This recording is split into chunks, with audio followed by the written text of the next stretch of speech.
بسم اللہ الرحمن الرحیم، السلام علیکم۔ میں ہوں شیخ وقاص۔ ناظرین، آپ کو یہاں پہ معذور کارڈ کے حوالے سے ایک اپڈیٹ دیتا چلوں۔ یہاں پہ ایک بھائی جان ہیں آفیشل ریدا کے نام سے، سوری یہ بہن ہے ہماری، تو انہوں نے جو ہے میسج کیا تھا BISP آفیشیل ٹویٹ اکاؤنٹ پہ کہ ایک مزدور لڑکا جس کا مزدوری کارڈ مزدوری کا سرٹیفکیٹ بھی بنا ہوا ہے، اسے ابھی تک کہیں سے امداد نہیں ملی۔ مہربانی کر کے اس معذور لڑکے کی اہلیت کا سٹیٹس چیک کریں۔ اچھا، وہ کہہ رہی ہیں کہ صرف سرٹیفکیٹ بنا ہوا ہے تو امداد نہیں ملی۔ تو امداد کہاں سے ملے گی جب تک آپ سروے نہیں کروائیں گی؟ آپ ان کا سروے کروائیں۔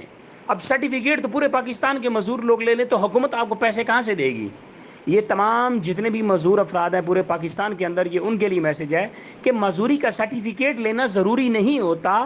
آپ کو رجسٹریشن سینٹر میں جا کے ان کی پوری جو ہے جانچ پڑتال کروانی پڑتی ہے، ان کا سروے کروانا پڑتا ہے۔ دین اس کے بعد اس ادارے کے اندر جو ہے ان کا ریکارڈ شامل کیا جائے گا، پھر ان کو ہر مہینے یا احساس کفالت کی طرح ہر 3 یا 6 مہینے کے بعد ان کو پیسے ملتے رہیں گے۔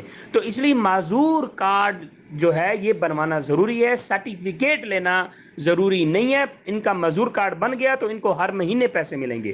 تو جتنے بھی ہمارے معذور بہن بھائی ہیں وہ اپنا اندراج کروائیں، دین ان کو ہر مہینے پیسے ملیں گے۔